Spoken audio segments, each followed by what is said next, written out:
누가복음 2장 25절로 40절 말씀 한 절씩 교독하고 마지막 절은 함께 읽겠습니다. 제가 먼저 읽습니다.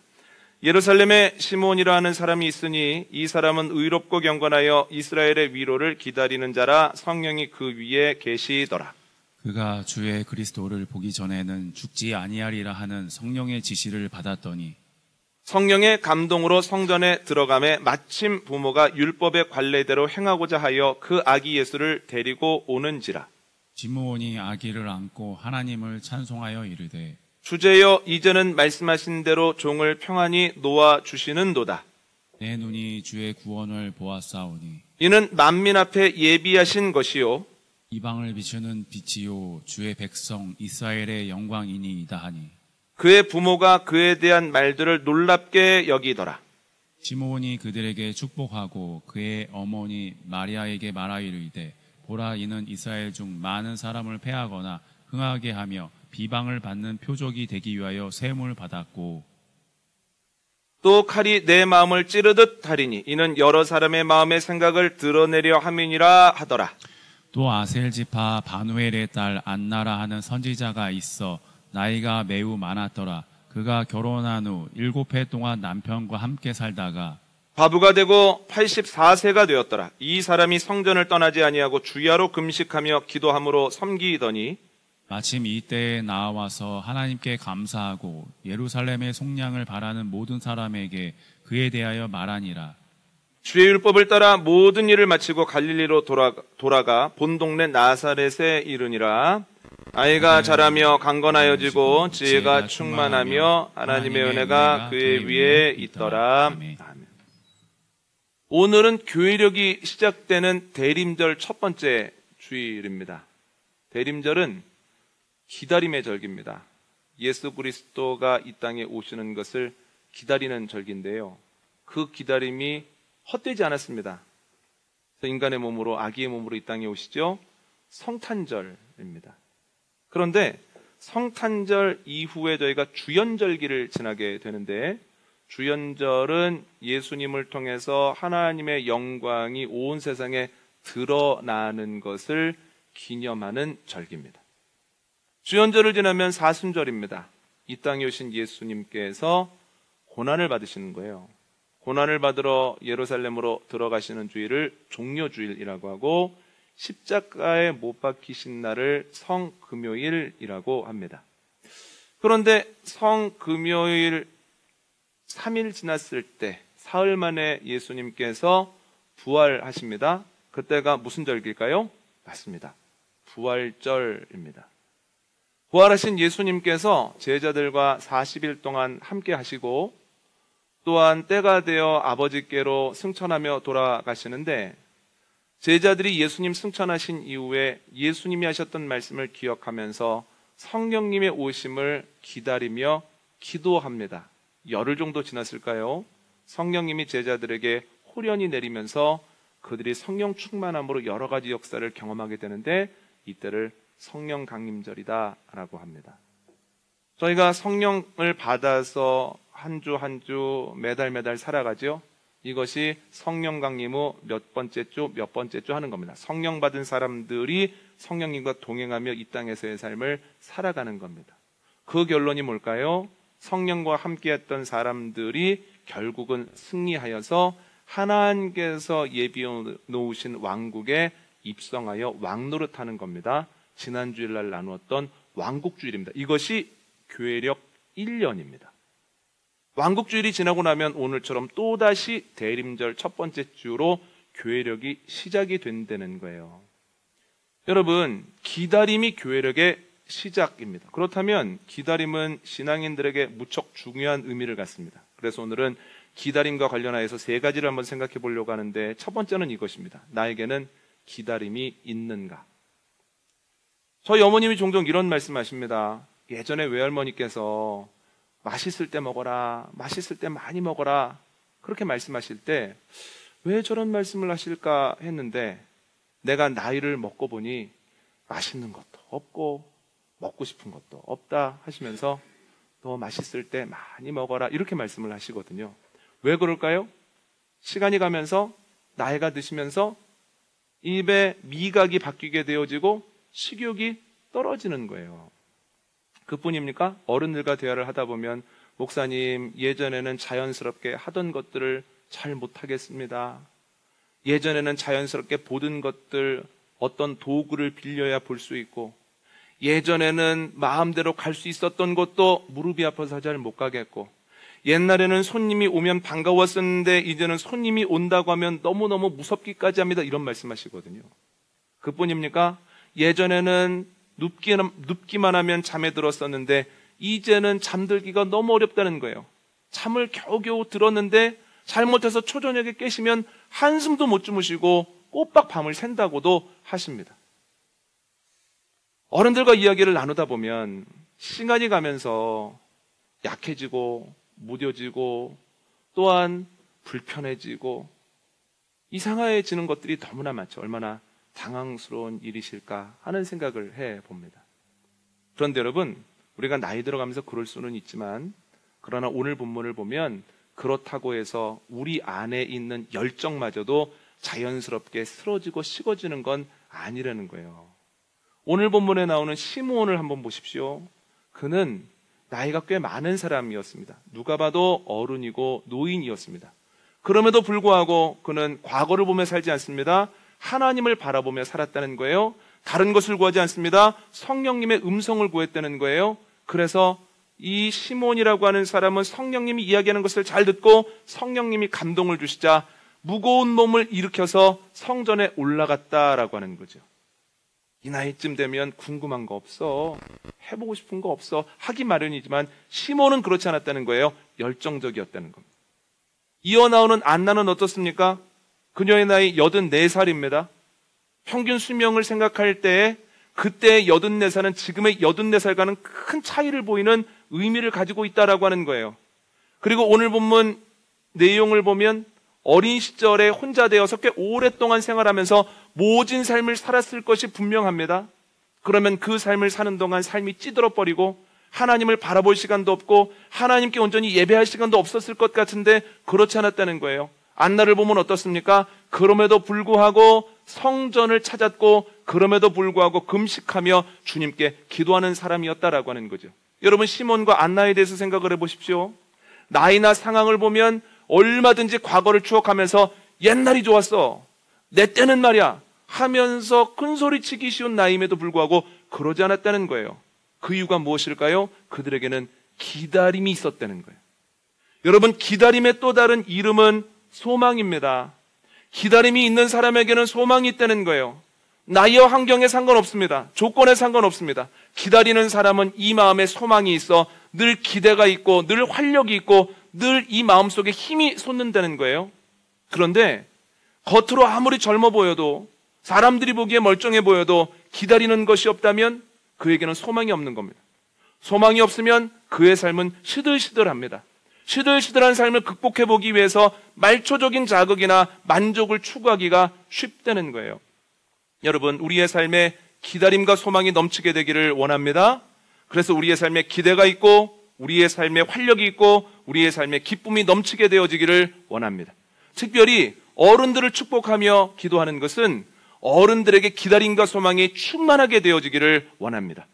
과거를 바라보면서 옛날이 좋았어, 옛날에는 안 이랬어, 내 때는 말이야 하는 것이 아니라 하나님께서 그 안에 부어주시는 소망과 활력이 매일매일 새롭게 채워지게 되기를 원합니다. 어른들 화이팅입니다. 두 번째 생각해 볼 것은 나는 무엇을 기다리는가입니다. 기다림의 사전적 의미는 어떤 사람이나 때가 오기를 바람입니다. 그런데 생각해 보면 기다림은 단순한 시간의 문제가 아니라는 거예요. 존재에 관련된 문제입니다. 두 가지를 생각해 봤는데 그 사람이 무엇을 기다리고 있는지를 보면 그 사람이 처한 환경을 알 수 있습니다. 아이의 낮과 밤이 제대로 돌아오는 100일을 기다린다. 누가 기다릴까요? 아이 출산한 지 얼마 안 된 엄마 아빠가 기다린다는. 합격의 소식을 기다린다. 누가 기다릴까요? 그렇죠. 대학원서를 넣은 그 아이와 그 가족이 기다린다는 거예요.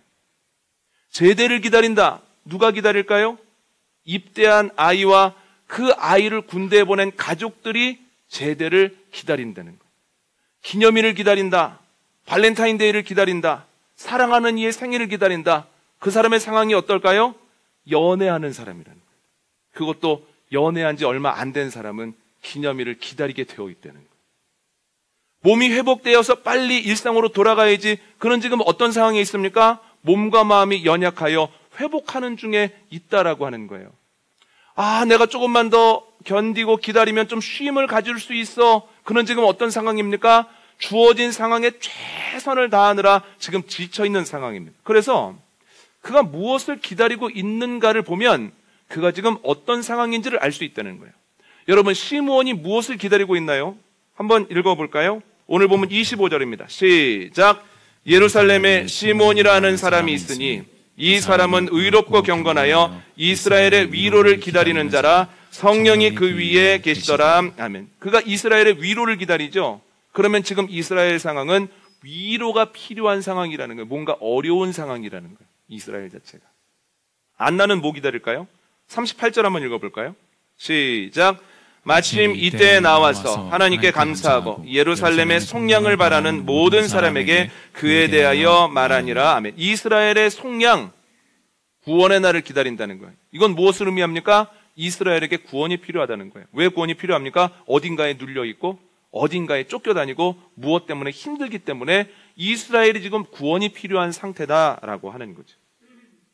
그래서 기다림을 보면 그 사람의 상황을 알 수 있습니다. 또 하나는 기다림을 보면 그 사람의 존재에 대해서 알 수 있습니다.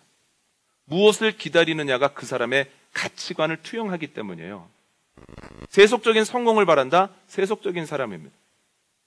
세상에 없을 사랑을 바란다? 로맨티스트라는 거예요. 그래서 뭘 기다리는지를 보면 그 사람이 어떤 존재인지를 알죠. 시몬이 뭘 기다립니까? 하나님의 약속이 성취되는 걸 기다리죠. 믿음의 사람이에요. 시몬이 뭘 기다립니까? 이스라엘이 위로받기를 기다립니다. 자기 나라와 민족을 사랑하는 사람이에요. 안나가 뭘 기다립니까? 하나님이 이스라엘을 구원해 주시기를, 속량해 주시기를 기다리는 거예요. 안나는 어떤 사람입니까? 하나님의 능력 붙들고 사는 사람이에요. 능력 붙들고 살았으니 그 오랜 시간 모진 세월을 견뎌낸 겁니다. 나를 붙잡아 주셨던 하나님이 이스라엘도 붙잡아 주시고 건져 주실 거라고 하는 믿음 가지고 사는 것이 바로 안나였다는 거예요. 뭘 기다리는지를 보면 그 사람의 존재가 드러난다라고 하는 거죠. 성경을 보면 예수님도 기다리시거든요. 예수님이 뭘 기다리시는가? 계속해서 제자리에 있는 제자들의 신앙이 자라나기를 기다리시는 거예요. 여러분, 예수님이 부활하신 이후에 제자들이 빈 무덤을 봤습니다. 예수님이 최소한 2번 제자들 앞에 나타나셔서 평안하뇨 말씀하시고 도마에게 너 의심이 가거든 네 손가락을 내 못자국에 넣어보고 네 손을 내 옆구리 창자국에 넣어서라도 믿어라. 그러나 보지 않고 믿는 것이 더 복되다. 이렇게까지 말씀하셨거든요. 그런데 놀랍게도 제자들이 또다시 흔들리면서 다시 예전에 살았던 갈릴리우스로 돌아가 버리는 거예요. 그때 예수님께서 너희는 너희는 안 돼. 너희 딱 그 정도까지다. 기대했던 내가 바보다. 이렇게 말씀하시지 않고 그럼에도 불구하고 또 가시는 거예요. 갈릴리우스까지 가셔가지고 아침 식사를 마련해 놓으시고 제자들 먹이시고 그들에게 뭐라고 말씀하십니까? 대표로 베드로에게 내 양을 먹이라 하면서 사명을 주셨다는 거예요. 예수님 뭘 기다리셨습니까? 제자들의 성장을 기다리셨죠? 이것을 보면 예수님은 참 좋은 스승이라고 하는 것을 알 수 있습니다. 그뿐만 아닙니다. 주기도문을 보면 예수님이 뭘 기다리시냐면 하나님의 나라가 하늘에서처럼 이 땅에서 이루어지는 것을 기다리시거든요. 그 이유가 무엇입니까? 예수님께서 아버지 하나님을 사랑하는 참 좋은 아들이기 때문에 그렇다는 거예요. 그러니까 예수님도 무엇을 기다리셨는가를 보면 예수님의 존재를 알 수 있죠. 그러면 우리는 뭘 기다려야 될까요? 사도행전 1장 말씀 한번 읽어볼까요? 9절로 11절입니다. 함께 있습니다. 시작. 이 말씀을 마치시고 그들이 보는데 올려져 가시니 구름이 그를 가리어 보이지 않게 하더라. 올라가실 때에 제자들이 자세히 하늘을 쳐다보고 있는데 흰옷 입은 2 사람이 그들 곁에 서서 이르되 갈릴리 사람들아 어찌하여 서서 하늘을 쳐다보느냐? 너희 가운데서 하늘로 올려지시니 예수는 하늘로 가심을 본 그대로 오시리라 하였느니라. 아멘. 예수님이 제자들과 함께 하시다가 갑자기 승천하시는 거예요. 제자들이 깜짝 놀랍니다. 놀랄 수밖에 없지 않습니까? 너무너무 놀라서 하염없이 하늘만 바라보고 있는데 어떤 순간 그 옆에 있던 흰옷 입은 사람들이 제자들에게 이렇게 얘기를 하는 거예요. 어찌하여 하염없이 하늘만 바라보느냐. 너희 가운데서 하늘로 올라가신 예수 그리스도께서 그 모습 그대로 너희에게 오실 것이다. 그러면 제자들과 우리들은 뭘 기다려야 됩니까? 다시 오실 예수님을 기다려야 된다는 거예요. 우리의 입에서 마라나타 주 예수여 오시옵소서 라고 하는 고백이 있어야 된다는 거예요. 기독교인들은 뭘 기다리는 사람들입니까? 남들보다 부해지고 남들보다 높아지고 남들보다 중심에 서는 것을 기다리는 사람들입니까? 아니요. 기독교인 아니라도 얼마든지 할 수 있는 생각이고 기독교인이 아닌 사람들도 이런 거 추구하면서 삽니다. 우리들은 뭐 기다리는 사람입니까? 다시 오실 예수님을 기다리는 사람들이라는 거예요. 아멘입니까? 다시 오실 예수님을 기다리는 사람들이 우리입니다. 예전에 한 교회가 만들어 놓은 큰 수양관에 갔거든요. 규모가 어마어마합니다. 그런데 제 눈에 가장 띄었던 게 뭐냐면 큰 바위를 세워놨습니다. 그리고 거기에 나는 길이요 진리요 생명이니 거기에 음각을 세워놨어요.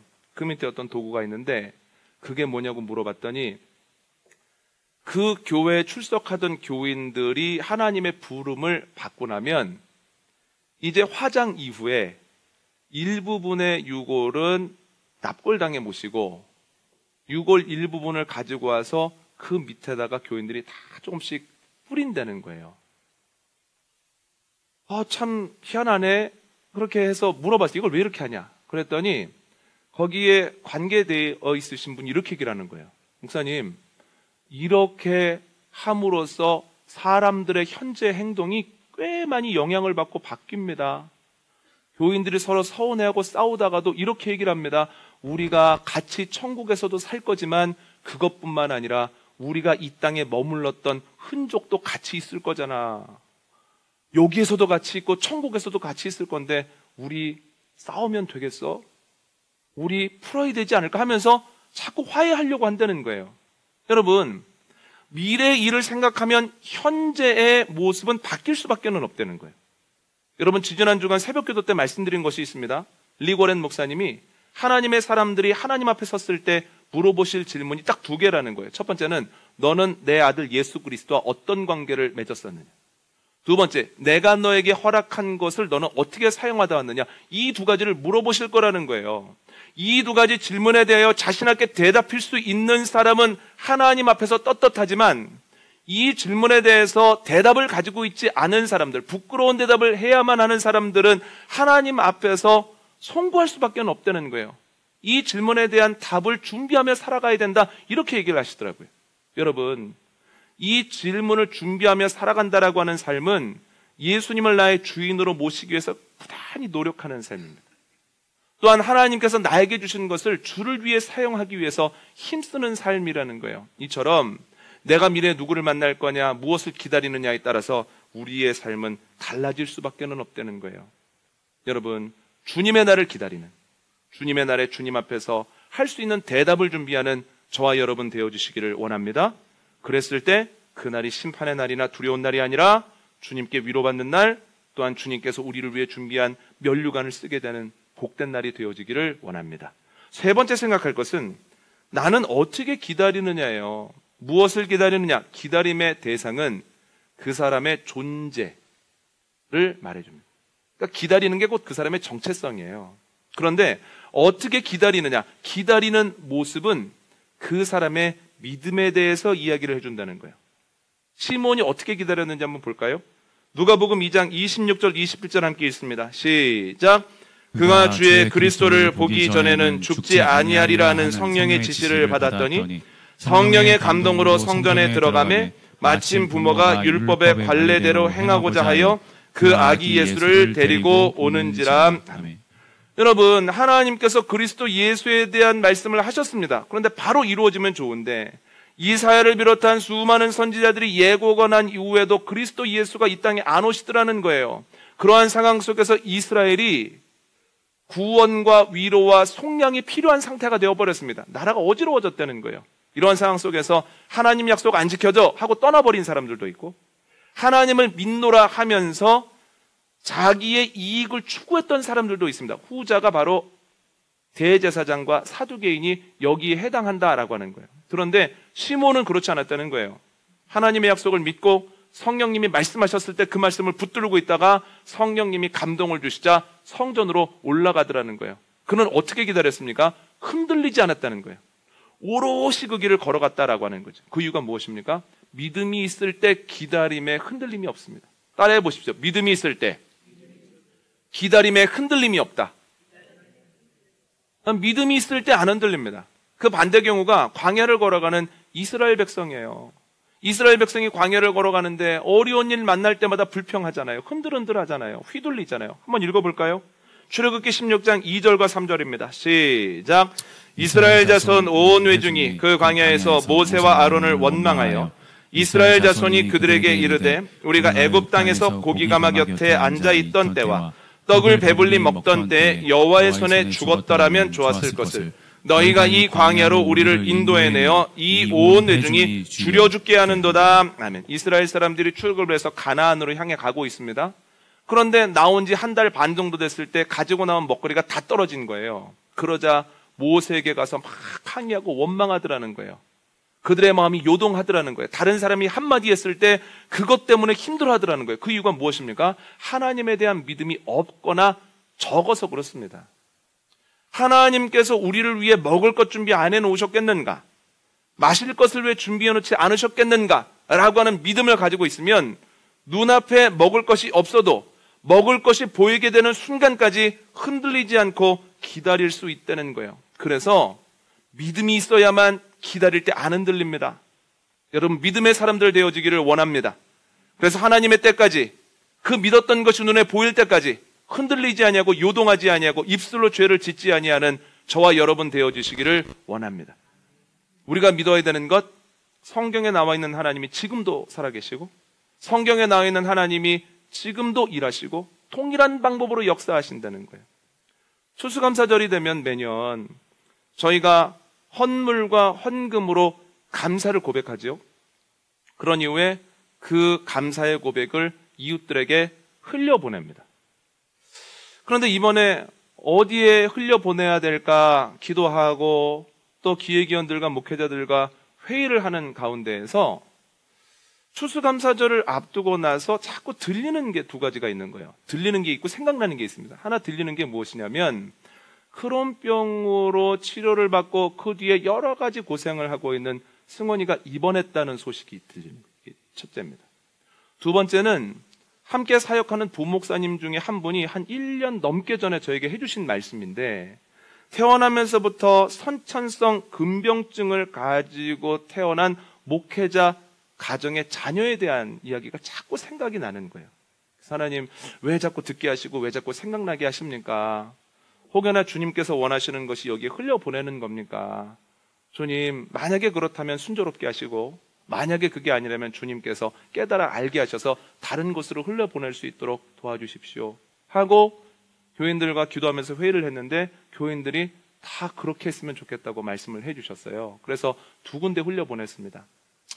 그런데 두 분이 또 연락이 오셔서 통화를 하는데 선천성 근병증을 가지고 있었던 그 아이의 아버지가 이런 말씀을 하시는 거예요.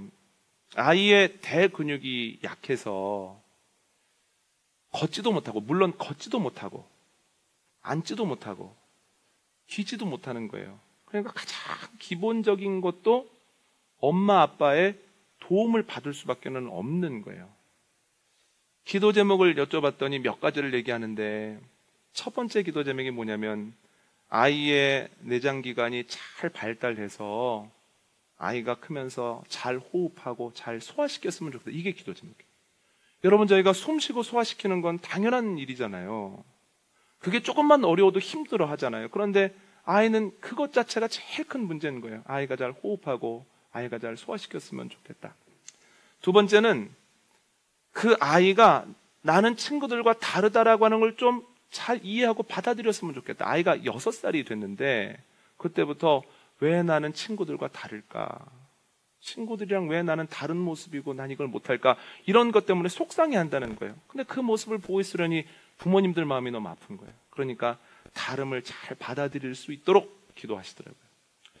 제일 마음이 아팠던 기도 제목이 뭐냐면 저희 몸이 건강해서 우리 아이들을 잘 돌봤으면 좋겠다는 기도 제목을 내시는 거예요. 왜 안 그렇겠습니까? 내 도움이 없이 살 수 없는, 존재할 수 없는 그 자녀를 생각할 때 보통 어떻게들 기도하십니까? 내가 아이보다 단 하루만이라도 더 살고 싶다는 생각하잖아요. 그러니까 부모님도 그 기도를 하고 있는 거예요. 그 목사님 가정이 내가 아이를 잘 돌볼 수 있도록 몸이 건강해야 되는데, 마음이 평안해야 되는데, 이런 고민을 하는 거예요. 이제 애가 6살이 되어서 전동 휠체어를 맞출 때가 된 거예요. 그런데 전동 휠체어를 맞추려고 보니까 뭐라고 표현하시냐면, 목사님, 다 살림살이가 거기서 거기잖아요. 여유가 있나요? 전동 휠체어는 맞춰줘야 되는데 방법이 없는 거예요. 그래서 하나님, 저희 기도합니다. 준비하고 계시죠? 주님 준비하고 계시죠? 이렇게 기도했는데 전혀 알지 못하던 저희 교회를 통해서 연락이 갔다는 거예요. 그리고 그것을 가지고 전동 휠체어를 맞출 수 있었다는 거예요. 제가 그 말을 듣는데 마음이 굉장히 뭉클하더라고요. 2가지 생각을 했습니다. 첫 번째는 우리가 이 가정을 위해서 같이 기도해야 되겠다. 여러분, 다음 주에 중보기도 제목을 보면 이 아이의 이름이 올라 있을 겁니다. 여러분, 주보를 볼 때마다 이 아이 위해서 기도해 주시기를 원합니다. 한 가정이 감당하기에는 너무 어려운 일이에요. 너무 버거운 사명입니다. 그래서 이럴 때는 같이 기도해주고 같이 응원해주고 또 기회가 있을 때마다 도우려고 노력하는 것이 우리의 역할 아닐까, 이런 생각을 했고요. 2번째는 하나님께서 성경에 나와 있는 대로 그대로 일을 하시는구나. 여러분, 이스라엘 사람들이 먹을 게 없잖아요. 불평합니다. 그랬더니 하나님께서 무엇인가를 내려주시는데 이걸 먹고 나서 어떻게 얘기를 합니까? 이게 뭐야? 이게 어디서 왔어? 잘 모르겠다는 거예요.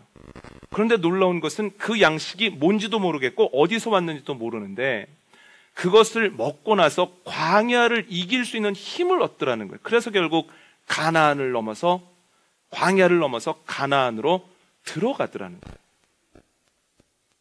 저희 교회 이름도 모르셨거든요. 저랑 관계도 없었습니다. 저희 부목사님을 통해서 얘기를 한번 들었을 뿐입니다. 그분이 생각했겠죠. 이게 뭐야? 이게 어디서 온 거야? 그러나 광야를 이길 수 있는 하루의 양식은 저희 교회가 담당했다는 거예요. 여러분, 이것이 하나님의 사랑이고 하나님의 능력입니다. 그 가정을 위해서 여러분 기도해 주시기를 원합니다. 또한 저희에게도 주님의 그런 사랑이 있다는 거예요. 주님께서 우리의 사정을 누구보다도 잘 알고 계시다는 거예요.